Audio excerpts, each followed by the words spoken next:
સ્થાનિક સ્વરાજ્યની ચૂંટણીમાં હાર બાદ કોંગ્રેસમાં કકળાટ વધ્યો છે। કોંગ્રેસના નેતાઓ વચ્ચે સોશિયલ મીડિયા પર વોર શરૂ થઈ ગઈ છે। કોંગ્રેસ નેતા ગૌરવ પંડ્યાએ પ્રદેશ પ્રભારી સહિતના નેતાઓ માટે અપમાનજનક શબ્દો વાપર્યા। ગૌરવ પંડ્યાએ પ્રદેશ પ્રભારી સહિતના નેતાઓ માટે અપશબ્દો વાપરી કટાક્ષ કર્યો।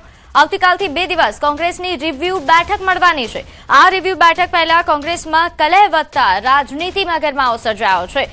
ત્યારે હાલ તો કોંગ્રેસમાં જે આંતરિક ખટરાક છે તે હવે ખુલીને બહાર આવી રહ્યું હોય તેવું લાગી રહ્યું છે। રિવ્યુ બેઠક પહેલા જ હાલ જે કકળાટ સામે આવી રહ્યો છે, સોશિયલ મીડિયા પર હવે વોર શરૂ થઈ છે।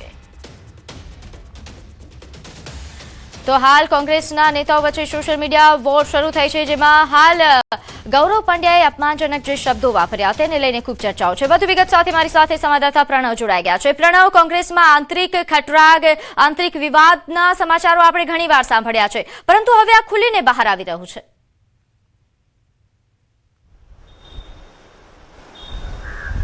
આ ચોક્કસ જે રીતે આ પોસ્ટ કરવામાં આવી છે એ કોંગ્રેસના વરિષ્ઠ નેતા છે ગૌરાંગ પંડ્યા, જેઓ દક્ષિણ ગુજરાતમાંથી આવે છે અને તેઓના દ્વારા આ એક પોસ્ટ કરીને એક વિવાદનો મધપૂડો છે વધુ એક જ છંછેડવામાં આવ્યો છે।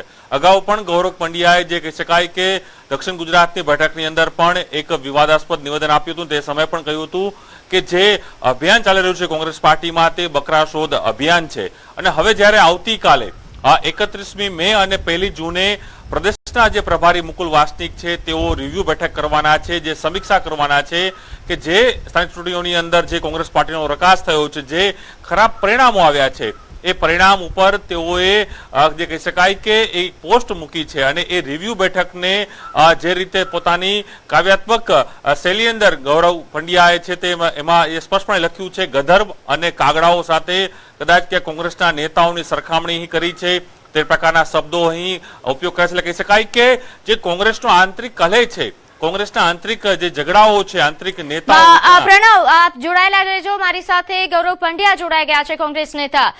ગૌરવભાઈ, ન્યૂઝ 18 પર આપનું સ્વાગત છે, અને આપે જે ટિપ્પણી કરી છે સોશિયલ મીડિયા પર તેના પાછળનું શું રાજ છે, શું કહેવા માંગો છો? એની પાછળ તો કઈ છે નહીં, આ તો એક વૈચારિક રચનાત્મક વાત છે। જે વાત પહેલા મેં કરેલી હતી કે ભાઈ ચૂંટણીઓમાં કોંગ્રેસનો ભારે રકાસ થયો અને એની એ બાબતે કોઈ જવાબદારી નથી લેતું, એની કોઈ ચર્ચા નથી, એના માટે થઈને કોઈ પગલા લેવામાં નથી આવ્યા। એ વાતને તો મેં 1 મહિના પહેલા કરેલી, 1 મહિનો પૂરો થઈ ગયો, છતાં બી હજુ સુધી કોઈ પરિણામલક્ષી કામગીરી થયો એવું દેખાતું નથી।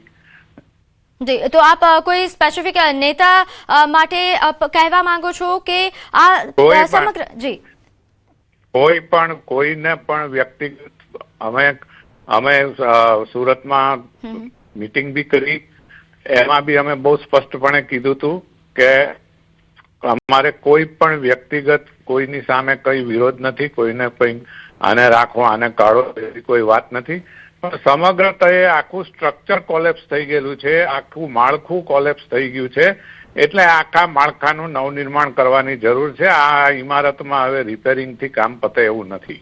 જી, આ જે આપે જણાવ્યું કે માળખું કોલેપ્સ થઈ ગયું છે, અને થોડું વિગતવાર સમજાવશો આખરે એવું શું થઈ રહ્યું છે સંગઠનમાં કે માળખું કોલેપ્સ થઈ ગયું છે? લોકો હવે સંગઠનથી નારાજ છે, ખાસ કરીને કાર્યકર્તાઓ કોંગ્રેસના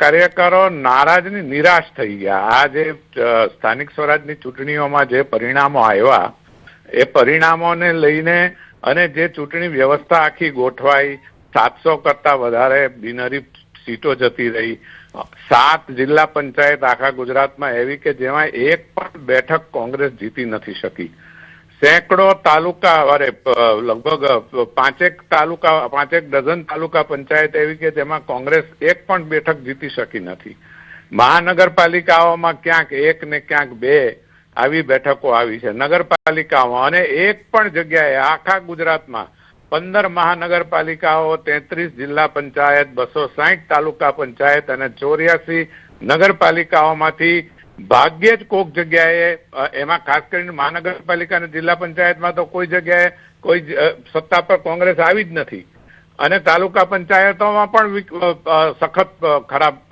પેલા આવ્યા છે। એના લીધે કાર્યકરોમાં હિંમત તૂટી ગઈ છે, એનો જોશ અટકી ગયો છે, અને 2027માં રાહુલજીએ પાર્લામેન્ટની અંદર ચેલેન્જ કરેલું છે કે 2027 વિધાનસભામાં અમે ભાજપને હરાવશું. જી હવે રાહુલજીનું જે પાર્લામેન્ટની અંદર આપેલો પડકાર અને પહોંચી વળવા ગૌરવભાઈ. માટે થઈને અત્યારે આ જી જી જી ગૌરવ, અમારી સાથે મારા સંવાદદાતા પ્રણવ જોડાયેલા છે, તે પણ આપની સાથે સવાલ પૂછવા માંગી રહ્યા છે, તો તેમનું પણ સાંભળે. હા જી પ્રણવ. મારે ગૌરવભાઈને એક પ્રશ્ન પૂછવો છે. ગૌરવભાઈ, આપ કોંગ્રેસ પાર્ટીના સિનિયર નેતા છો, દક્ષિણ ગુજરાતમાંથી આપ આવો છો, આપે એસીસીમાં પણ વિશેષ જવાબદારી નિભાવી છે, પરંતુ આપે જે એક આખી કવિતા લખી છે, આપને આપની જે વાત પ્લેટફોર્મ પર મૂકી છે, અગાઉ પણ આપે બકાસુર અભિયાનને સરખાવ્યું હતું, જ્યારે આવતીકાલે પ્રદેશના પ્રભારી મુકુલ વાસનિક છે, રિવ્યુ બેઠક કરી રહ્યા છે. આપણો જે કટાક્ષ છે, આપણો જે વ્યંગ છે, આ તે રિવ્યુ બેઠકને લઈને છે, ને એમાં જે આપણે ગદર બંને કાગળનો આપણે ઉલ્લેખ કર્યો છે, એટલે શું આપને આપના કોંગ્રેસના નેતાઓ માટે આ શબ્દ વાપર્યો છે કે આપનો એક વ્યંગ હતો આપની પાર્ટીના નેતાઓને કહેવા માટેનો? એ તો એક ઉક્તિ છે. ગધેડા કે કાગડા અપમાનનો કોઈ સવાલ નથી ને કોઈ અપમાનિત થયા હોય ને કોઈ બંદોબસ્ત બેસતી પાઘડી પહેરતા હોય તો એને તો કોઈ રોકી શકતું નથી. પરંતુ સવાલ એ છે કે એ તો એક દાખલો છે, ઉદાહરણ છે કે એકબીજાને કો આઈપા કરવાનું, હું તમારા વખાણ કરું, તમે મારા વખાણ કરો, તારી ભૂલ નથી, મારી ભૂલ નથી, છતાં પરિણામ ખરાબ આવ્યું છે, એ એક હકીકત છે. અને એ વાતને 1 મહિનો થઈ ગયો, આજે 30 દિવસ પૂરા થઈ ગયા, અને હજુ બી કોઈ પરિણામલક્ષી કામગીરી થતી હોય, આગળની રણનીતિ નક્કી કરવાની કોઈ વાત થતી હોય, 2027માં કેવી રીતે આપણે લડશું વિધાનસભા, આ સંગઠનને કેવી રીતે પુનઃનિર્મિત કરશું, એની કોઈ ચર્ચા, કોઈ વાત નથી. અને જાણે કે જૂના કોંગ્રેસીઓ અને સિનિયર વરિષ્ઠ નેતા છો કોંગ્રેસ પાર્ટીના, આપણે અનેક ઉતાર ચઢાવ છે કોંગ્રેસ પાર્ટીમાં જોયા છે, ત્યારે આપણે સત્તા પણ ક્યાંક કહી શકાય કે યુપીએ સરકારમાં પણ આપણે સત્તા જોઈ છે. જી પ્રણવ, એક બ્રેકિંગ આવી રહ્યા છે, તે પણ પહેલા જોઈએ. કોંગ્રેસ નેતા ગૌરવ પંડ્યા કે જેઓ ભાન ભૂલ્યા, ગૌરવ પંડ્યાએ જે ટેગ ઊંચા કુળનો આદમી નહીં કરે નીચું કામ, તેવા પ્રકારનું નાયક દ્વારા હવે ટ્વીટ કરવામાં આવ્યું છે. અમિત નાયક દ્વારા જવાબ આપવામાં આવ્યો છે. ગૌરવ પંડ્યાને ટેગ કરીને તેમણે જવાબ આપ્યો છે કે ઊંચા કુળનો આદમી નહીં કરે નીચું કામ. આ અમિત નાયક કે જેઓ કોંગ્રેસના પ્રવક્તા છે, તેમણે હવે પોસ્ટ મૂકી છે. ગૌરવ પંડ્યાને ટેગ કરીને તેમણે જવાબ આપ્યો છે કે પ્રણવ, હવે આપ સવાલ પૂછી શકો છો. મારી સાથે અમિત નાયકજી પણ જોડાઈ ગયા છે. પ્રણવ, આપ એમની સાથે વાત કરશો. ડોક્ટર અમિત નાયક પણ કોંગ્રેસ પાર્ટીના એક પ્રવક્તા છે, અને સાથે જે ગૌરવ પંડ્યા છે, ગૌરવભાઈ પણ કોંગ્રેસ પાર્ટીના છે. કદાચ આ જે લડાઈ થઈ રહી છે એ હવે પોસ્ટલ ઓવર સુધી પહોંચી છે. ડોક્ટર અમિત, આ પ્રકારની પોસ્ટ કેમ કરવી પડે છે કોંગ્રેસના નેતાઓની સામે? તમે તો જવાબદાર પ્રવક્તા છો. ચોક્કસ